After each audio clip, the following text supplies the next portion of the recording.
तेरा लहू बड़ा कीमती है। प्रभु आज उस यीशु से कहिए, हाँ प्रभु, मेरी कीमत अगर आज है इस पृथ्वी पे तो वो इसीलिए कि यीशु तेरा लहू मुझ पर है। प्रभु अगर इस महामारी में मेरा देश और मैं बचा हुआ हूँ तो प्रभु ये सिर्फ तेरा अनुग्रह है। और हमें पता है प्रभु आज जितने हैं उस बीमारी में, प्रभु वो संख्या तेरे लहू के बहाने से खत्म होगी, क्योंकि तेरा लहू भारतवर्ष पे आया है, तेरा लहू आज भारत पे है। खुदावन मुझे पता है सिर्फ ये भारत ही नहीं पर आज तेरे लहू के द्वारा पूरा नेशन इस महामारी से आजाद होगा। तूने जो लहू बहाया है सारी दुनिया को बचाया है, फिर भी तूने किसी से ना कुछ चाहा, फिर भी तूने किसी से ना कुछ मांगा।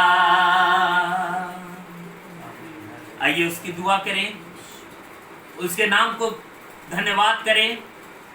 जब हम लोग उसके वचन की ओर, उसके कलाम की ओर, उसकी उन बातों की ओर सीखने के लिए आगे बढ़ रहे हैं, हमारे साथ प्रभु के दास पासवान खुदा के सेवक पास्टर विजय, उनकी पत्नी, मेरी पत्नी, हम सब मिलके सिर्फ आज यही आपसे बात करना चाहते हैं। ऐ खुदावन के लोगों जो हमें देख रहे, जो हमें सुन रहे हैं, मैं आपको एक शुभ समाचार देना चाहता हूँ। आइए हम सब प्रार्थना करें, उसके बाद हम लोग परमेश्वर के पहले कलाम को सुनेंगे। हमारे बीच में परमेश्वर की बेटी हर्षिता पहले वचन के साथ परमेश्वर की अगुवाई करेगी। उससे पहले हम लोग प्रार्थना करें। हे सर्वशक्तिमान परमेश्वर, हम विश्वास करते हैं इस पृथ्वी और इस जगत को बनाने वाले परमेश्वर, चाहे कितनी भी महामारी और चाहे भी कितनी विपत्ति आ जाए, पर तेरे लोग तेरी महिमा करना नहीं छोड़ सकते हैं, तेरे लोग तुझे महिमा देना नहीं छोड़ सकते। और तूने कहा है अंत तक जो धैर्य रखेगा उनका उद्धार होगा। प्रभु हम वो लोग हैं जो तेरे सुनने वाले बेटे बेटियां जो सुन रहे हैं, और हम लोग जो उपस्थित है प्रभु, हम लोग वो लोग हैं जो सोने वाले नहीं पर तेरे आने की प्रतीक्षा में जागने वाले लोग हैं। पिता अपने वचनों पर आशीष कर, अपने कलाम पर आशीष कर, अपने दिए गए वाणियों पर हम लोग के मुख आशीष कर। आज सुनने वाले एक एक मन, यहाँ से लेके हर एक क्षेत्र में जो सुन रहे हैं, मेरे हर एक बेटे, मेरे हर एक बेटियों, मेरे हर एक कलीसिया के बच्चों, मेरा हर एक प्रभु के पवित्र भाई बहनों, परमेश्वर तुमसे आज अपने लहू के द्वारा तुम्हारे परिवार को ढांपना चाहता है। वो तुम्हारे लहू के, अपने लहू में तुम्हारा लहू, तुम्हारे लहू में अपना लहू मिला देना चाहता है। प्रभु मैं तेरा धन्यवाद करता हूँ। सारी विनती और प्रार्थना प्रभु यीशु विश्वास के साथ कहते हैं। प्रभु आज की आराधना, आज की इबादत प्रभु हम सब के लिए 100 गुना फल लाने पाए। जितने भी प्रभु हम लोग के साथ जुड़े हुए हैं उनके घरों पर प्रभु इस समय हम तेरे स्वर्ग से बहने वाले उस लहू को, जो स्वर्ग से आज भी हमारे लिए जीवन के रूप में बह रहा है, मैं उस लहू को सुनने वालों के हर एक के घर पर, सुनने वालों के हर एक के देह पर, सुनने वालों के हर एक के बच्चों पर, सुनने वाले के हर एक के परिवार के लोगों पर प्रभु मैं उस बेशकीमती लहू को मांग रहा हूँ। भेज प्रभु स्वर्ग से लहू को, और आज वो उद्धार देखे, ताकि जो मौत भी आए तो वो इनके दरवाजे, इनके घरों को छूने ना पाए। प्रभु तेरा धन्यवाद करते हैं। आगे की आराधना में तेरा अगुवाई और तेरी संचालन को मांगते हैं। और हे प्रभु, हे पाक पवित्र आत्मा, सुनने वालों के और हम सबको ये साथ हो, और हम लोग को अपनी सामर्थ और आशीष प्रभु यीशु मसीह के नाम से मांगते हैं, आमीन। Praise the Lord. Praise the Lord. मैं प्रभु का धन्यवाद देती हूँ कि उसने हमें ये मौका दिया, कि ज़रूर है कि हम परमेश्वर के भवन में नहीं जा पा रहे हैं, लेकिन उसका वचन बताता है परमेश्वर के मंदिर हम हैं और वो हम में वास करता है। जब हर दिन हम प्रतिदिन भोर को उठते हैं तो जिन सांसों को हम लेते हैं वही इस बात की सबसे बड़ा चिन्ह है कि हम परमेश्वर के मंदिर हैं। वो हमें चलता फिरता है, हम उसकी दी हुई सांसों को हर दिन अपने जीवन में लेते हैं। और सच में इतने बड़े महासंकट के समय में, महामारी के समय में परमेश्वर ने आज भी अपने लोगों को थामे रखा है और किसी भी प्रकार की विपत्तियों में ना पड़ने दिया है। आइए परमेश्वर की पहली वाणी की ओर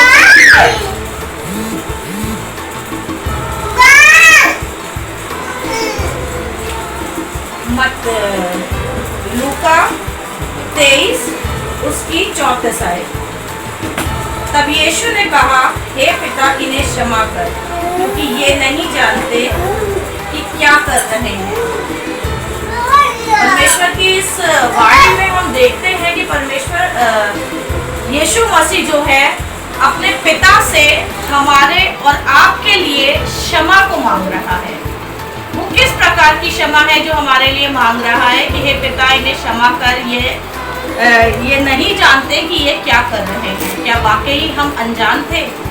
उन समय में जब यहूदियों ने, इजरायलियों ने, वहाँ के लोगों ने मिल करके परमेश्वर को क्रूस पे चढ़ाया था, उसको तमाम प्रकार की तकलीफें दी थी, उसको भाला धोखा था, उसको उस पे कोड़े बरसाए थे, उसने क्रूस उठाई थी और तमाम प्रकार की चीज़ें उसके साथ हुई थी और इतनी तकलीफ उसे दी थी।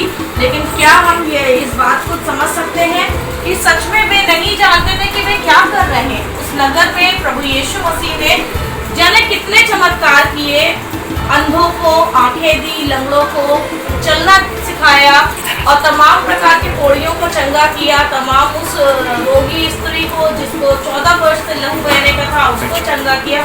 बहुत से ऐसे मिरेकल्स किए जो हमने अपने इस पवित्र शास्त्र में पढ़े हैं, देखे हैं और हम जानते हैं।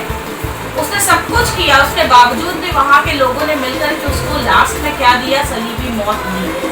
क्या आज हम और आप 2000 साल पूर्व जब परमेश्वर को उन लोगों ने मिलकर के क्रूस पर चढ़ाया था और उसके जब पिता ने बोला, पूछा उससे कि बेटा तू बता, है तो मैं अपने प्रकोप को इन पर भड़काऊं, लेकिन फिर भी परमेश्वर ने क्या किया? उसने अपने लोगों के लिए यही बोला कि हे पिता, इन्हें क्षमा कर, ये नहीं जानते कि ये क्या कर रहे हैं। क्षमा तो परमेश्वर ने हमारे लिए मांगी, लेकिन उसके साथ साथ एक और चीज है जिसपे हम गौर फरमाएंगे कि उस लम्हे में वो हमारे लिए हमारा शेल्टर बना।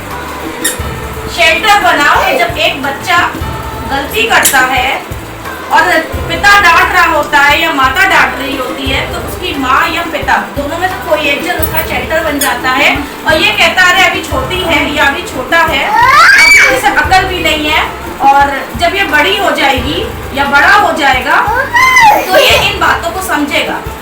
मतलब परमेश्वर ने हमें बड़े होने के लिए, इन बातों को समझने के लिए 2000 साल दे दिए।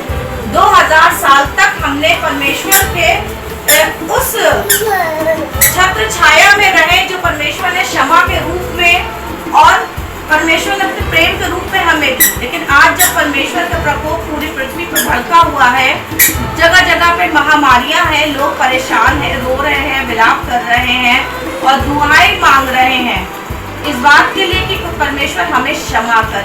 आज हमें 2000 साल बाद इस बात की समझ में आ रही है कि हमारे यीशु मसीह तो उस समय हमारे लिए शेल्टर बना हुआ था। वो इस चीज़ को चाह रहा था कि अपने पिता से उसने हमारे लिए 2000 साल पहले ही माफ़ी मांगी थी और हमारा शेल्टर बन गया था। लेकिन हम नहीं समझे और हमने कंटिन्यूसली उन्हीं कामों को किया जो वो नहीं चाहता था। हम आज भी अपने कामों के द्वारा उसे हर रोज़ क्रूस पर चढ़ाते हैं, हर लम्हा हम परमेश्वर को दुखी करते हैं। वो चाहता है कि हम चोरी ना करें, वो चाहता है कि हम व्यभिचार ना करें, वो चाहता है कि हम गलत बातें ना बोले, हम सुधर जाए, हम बड़े हो जाए। लेकिन 2000 सालों के पूर्व भी खुदावन यीशु मसीह ये देख रहा है कि हम आज भी बड़े नहीं हो पाए हैं। जो शेल्टर उसने लिया था वो उसका गलत हुआ और फिर भी हम आज भी उन्हीं चीज़ों में पड़े हैं। इसलिए चाहता है कि जो वाणी पहली वाणी बोली कि पिता इन्हें क्षमा कर, ये नहीं ये क्या कर रहे हैं, इस बात को हम अपने जीवनों में समझे कि हमारा खुदा हमारे लिए शेल्टर आज भी बना है। आज भी अगर हम अपने पापों का अंगीकार करें, अपने मन को फिराएं, अपने आप को बदले, अपने जीवनों को बदले, इन लम्हों में खुदावन जो समय हमें दे रहा है इसको व्यर्थ ना जान के, इसको उत्तम जाने, जीवन को परमेश्वर को पूर्ण रूप से दे, तो शायद आज भी वो हमारा शेल्टर बना रहे। Yes, hallelujah. परमेश्वर का धन्यवाद, प्रेज गॉड। अब दूसरा वाणी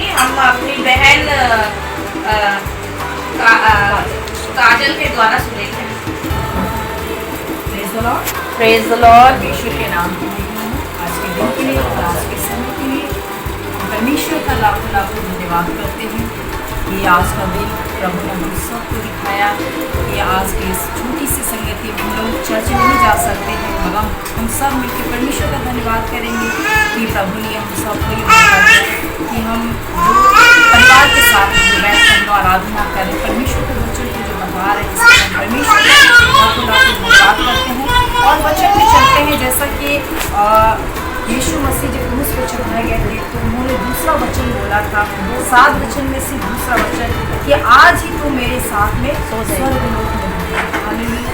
परमेश्वर चाहता है, परमेश्वर चाहता है कि आज हम उसके साथ स्वर्ग लोक में हैं, क्योंकि परमेश्वर ने कहा है कि देखो मैं जाता हूँ और मैं तुम्हारे लिए वहाँ पे घर बनाऊंगा जो तुम्हारे लिए। सच में वो आज चाहता है कि वो हमारे लिए घर बनाने जा रहा है और आज हमें जो परमेश्वर ने एक समय दिया, मौका दिया है, तो हम उसमें उस जीवन की तैयारी करें जो परमेश्वर ने देने के लिए वादा किया है। और हम जैसे वचन में चलेंगे, लूका की पुस्तक है और लूका की 23 अध्याय है और उसका 39, उसमें लिखा हुआ है जो कुकर्मी वहाँ लौटा कर लटकाए गए थे उनमें से एक ने उनकी निंदा करके कहा, क्या तू मसीह नहीं तो फिर अपने आप को और हमें बचा। यानी कि यीशु मसीह जहाँ पे क्रूस पे चढ़ाए गए थे वहाँ पे 2 व्यक्ति थे जो लटकाए गए थे और दोनों डाकू थे, अगल बगल 2 डाकू को लटकाए गए थे और वहाँ पे जो एक था वो अपने पापों का पश्चाताप कर रहा था, मगर जो दूसरा था वो परमेश्वर की निंदा कर रहा था। वो बोल रहा था, क्या तू मसीह है? अगर मसीह है तो हमें बचा और अपने आप को बचा। परमेश्वर और जो दूसरा वहाँ पे व्यक्ति था वो बोलता है कि इस पर दूसरे ने उसे डांट कर कहा, क्या तू परमेश्वर से भी नहीं डरता? तू भी तो वही दंड पागा। जो एक दूसरा व्यक्ति था, जो डाकू था, जो दाहिने हाथ में था, वो उससे कह रहा था, क्या तू परमेश्वर से भी नहीं डरता? कई बार ऐसा होता है कि हम सब अपने जीवन में बहुत से ऐसे काम करते हैं गलत, जो परमेश्वर नहीं चाहता, फिर भी हम वो सब काम क्या करते हैं अपने जीवनों में करते हैं और पश्चाताप नहीं करते। और परमेश्वर चाहता है कि आज हम उन सारी बातों के लिए पश्चाताप करें, क्योंकि परमेश्वर कहता है अगर आज ही तू अपने पापों को मान ले और अंगीकार कर तो मैं तेरे सारे अपराधों से, तेरे सारे पापों को क्या करूँगा? क्षमा करूँगा। आज वो परमेश्वर ने अपने लहू को बहा के हमें और आपको खरीदा है और क्षमा किया और वो चाहता है कि आज हम उसके साथ में स्वर्ग लोक में हो। जैसा कि परमेश्वर के वचन में और भी जैसे देखते हैं 41 में कि और हम तो न्यायानुसार दंड पा रहे हैं क्योंकि हम अपने कामों का ठीक फल पा रहे हैं, पर इसने कोई अनुचित काम नहीं किया।